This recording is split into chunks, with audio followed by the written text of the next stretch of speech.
최근 윤석열 대통령의 비상계엄으로 인해 한국이 금융위기 수준의 원화 가치가 급락을 하고 있는데요. 이런 한국 경제 위기 속에서 여러분의 자산은 어떻게 지키고 계신가요? 이러한 위기 속 자산을 지키고 늘려가는 방법에는 금과 달러 등 여러 가지 안전자산들이 존재하는데요. 그렇다면 이번 한국 위기에는 어떤 방법으로 내 자산을 지켜야 할까요? 현재 금융위기에 가장 가치 있는 달러, 왜 모아야 할까요? 오늘의 주제, 달러 채권입니다. 제가 처음 말씀드린 한국의 금융위기는 뉴스를 보시는 분이라면 모두 아실 것 같습니다. 하지만 왜 달러 채권으로 자산을 지켜야 하는지 모르시는 분들도 계실 것 같은데요. 그렇다면 달러 채권, 왜 지금 해야 할까요? 달러 채권은 국내가 불경기일 경우 혹은 국내 정세가 불안정한 상태를 보일 때 더욱 빛을 발하는데요. 한국의 정세가 불안정한 지금 원화의 가치가 떨어지고 국채 빚이 늘어나는 반면 미국의 기존의 달러 채권을 더 강력하게 만들었던 이전 정책들 때문에 달러의 가치가 급격히 올라가고 있죠. 그로 인해 원화와 달러의 격차가 트럼프 임기 4년간은 좁히기 어려운 상황인데요. 앞으로 4년간 유지될 달러 채권의 안정성과 원화의 격차가 벌어진 지금 시기가 한국은행에는 정말 좋은 기회인 거죠. 그럼 달러 채권이 1년 전에 비해 얼마나 올랐는지 잘 모르시는 분들도 많으실 텐데요. 막상 은행 이자보다 수익은 적은 거 아니었어? 하시는 분도 계실 것 같습니다. 달러를 투자하는 방법 중에는 흔히 국내 달러 예금 상품과 해외 채권사의 달러 채권 이렇게 구분 지을 수 있는데요. 국내 달러 예금 상품의 경우 최근 10년간 0.3% 정도의 배당 수익밖에 되지 않고 추가로 세금과 수수료가 붙게 되죠. 거기다 월 배당이 아닌 만기가 최소 2년 단위로 설정되어 있어 환율 차익을 바로 실현하기 어려운 단점이 존재합니다. 반면 해외 채권사의 달러 채권은 3천만 원을 투자했을 경우 월 20에서 30만 원 채권 이자가 나오고 한국의 금융위기인 지금 환율 수익이 더해져 월 60에서 80만 원 정도로 매달 2.4%까지 이자가 올라가게 됩니다.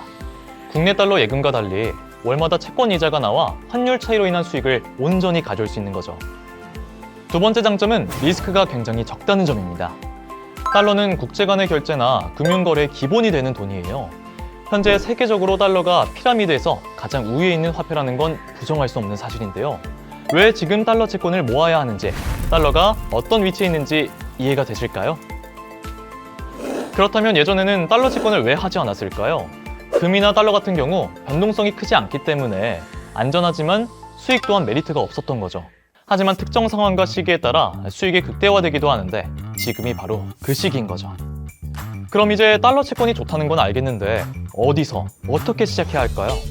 우선 해외 채권사에 직접 투자를 하는 것이 중요합니다. 채권도 국가별 화폐들로 종류가 많지만 현재 트럼프 당선과 국내 금융위기로 달러 환율이 가장 많이 벌어진 지금 유로나 엔화가 아닌 달러 채권을 선택해야겠죠.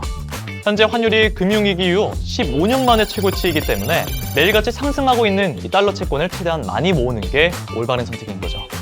해외 채권사도 여러 곳이 있지만 잘 모르겠다 하시는 분들은 대기업이나 규모가 큰 펀드 회사 중에서 선택하는 것이 안전한 방법입니다. 저는 지금 미국 퇴직연금의 절반을 운용하고 있는 제프리 펀드사의 달러 채권을 사용하는데요.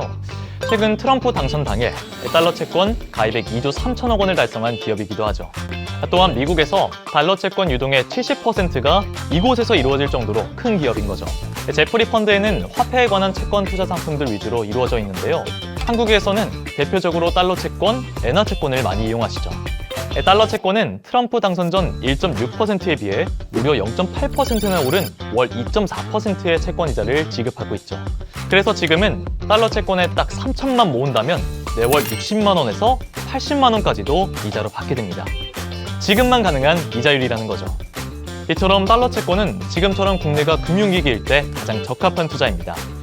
이전 금융위기 때는 어떻게 자산을 지켜야 할지 모르셨을 수도 있지만 내 자산을 지키면서 늘려갈 수 있는 기회는 앞으로 많지 않을 것 같습니다.